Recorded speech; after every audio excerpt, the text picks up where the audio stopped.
So the last time I made a video about things you should never do in Wyoming, the comment section absolutely exploded. Locals were like, yes, finally someone said it. And newcomers were like, oops. So here we are, part 2, because apparently 5 things wasn't enough. Wyoming has layers, people, so let's peel them back. And listen, I'm not trying to scare you, but if you're moving here, visiting here, or even just passing through, there are some things that will get you labeled an outsider immediately. And in a state this small, where everybody knows everybody, you don't want that energy following you around. Hi, I'm Alisha Collins with the Alisha Collins Real Estate Team, your real estate bestie right here in Casper, Wyoming. I've lived in Wyoming for over 45 years, raised my kids here, built my business here, and I've helped hundreds of families every single year move in, move out, and move around our incredible community. Let's get right into it. Number 1, and I mean this with my whole chest, do not leave the gate open. I know that sounds simple. I know it sounds like common sense, but you could be shocked how many people drive out onto a ranch road, pass through a gate, and just leave it wide open, like they're leaving a Starbucks drive-thru. In Wyoming, this is not a small thing. It's a big deal.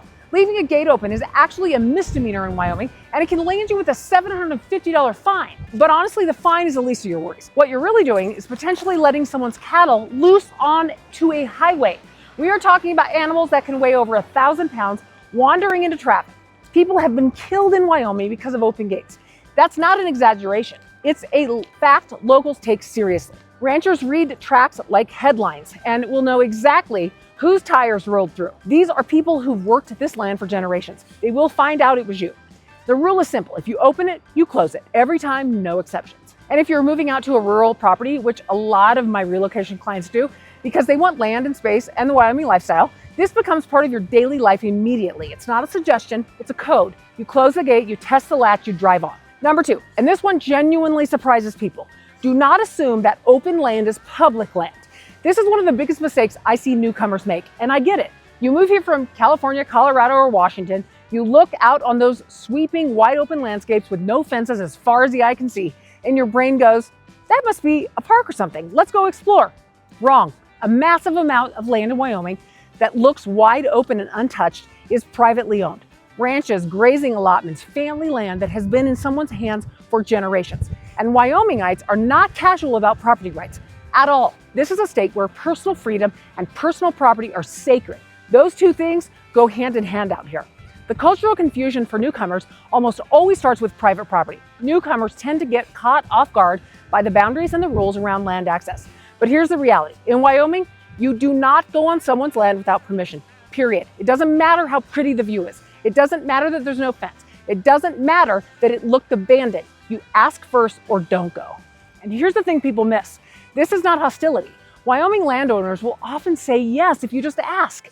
Locals are generous people, but walking on without asking, that's where the relationship sours fast. You'll get confronted, you'll be remembered, and in a state this small where everyone knows everyone, you don't want that reputation to follow you. Before you go hiking, camping, or exploring anywhere that isn't clearly marked public trail or BLM land or state land, do your homework. Check the maps. Know what's public and what's private. And when in doubt, knock on the door and ask. That's the Wyoming way. Respect the land and respect who it belongs to. If you're starting to glance around at homes here in Wyoming, make sure you're using the most accurate website possible, makeWyomingHome.com. It pulls directly from our local MLS and updates you in real time, so you're not wasting time on outdated listings like you see on a lot of the big national sites. If a home is available, you'll see it. If it's sold, it's gone. It's the easiest way to get a true, up-to-date feel for what's going on in the market here. The link is in the description box below. Number 3 is one that the locals are going to cackle at, but I'm including it because it's so real. Do not walk into a Wyoming town, especially a small one, wearing brand new, never been worn cowboy boots.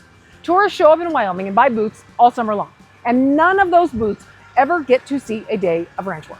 Here's the thing about Wyoming. Cowboy boots are not a costume, they're not aesthetic, they're not something you put on for a vibe.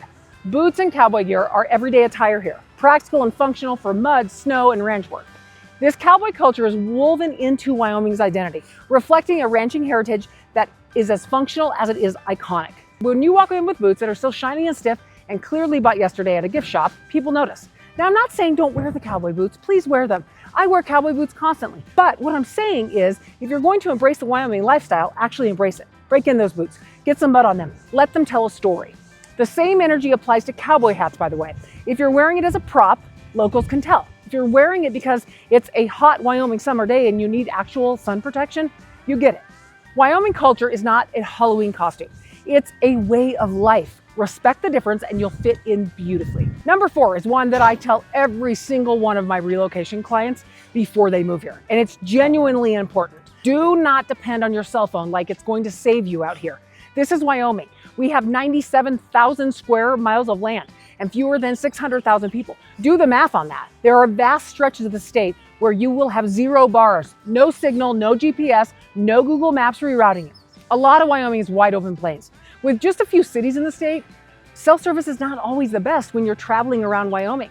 If you're relying solely on your cell phone for navigation, make sure you download any maps you need ahead of time.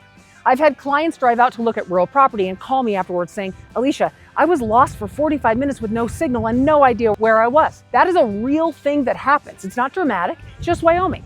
Locals here keep physical maps. They know how to read the road.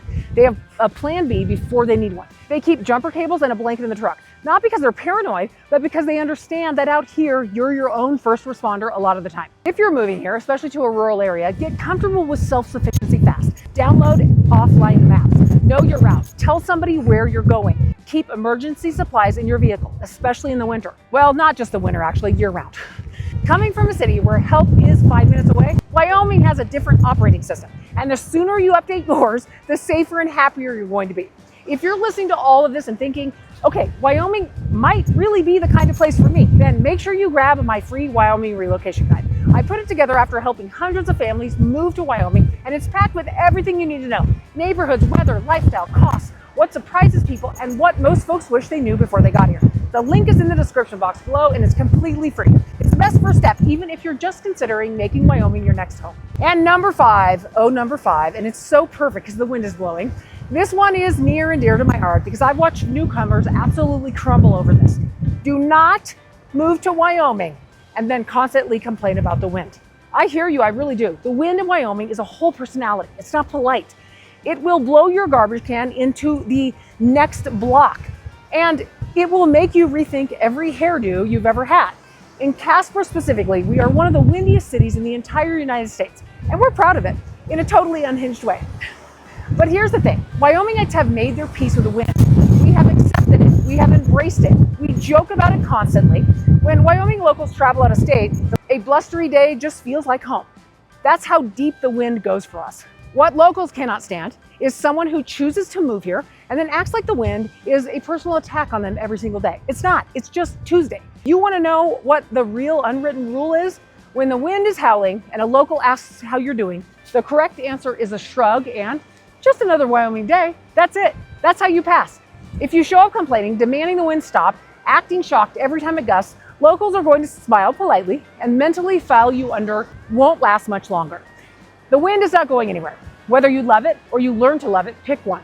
So there you have it. 5 more things you should never do in Wyoming, straight from someone who has watched people make every single one of these mistakes and either survive it or not. Close the gates, respect the land, break in your boots, put a paper map in your glove box, and make friends with the wind. If you do those things, you're going to be just fine here. If you're thinking about moving to Wyoming, reach out to me. My team and I have lots of time for you. We love talking with all of you, and we want to help you find the right community for your lifestyle. Locals, what did I miss? And newcomers, have you done any of these things? If so, did you feel the judgment? I would love to hear your thoughts in the comments below. You might just be featured in an upcoming video.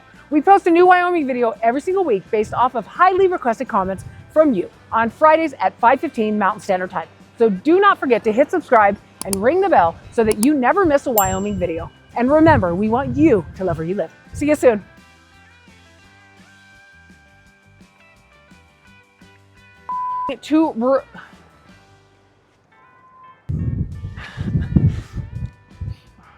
On the highway, what you're really doing is potentially letting what you're...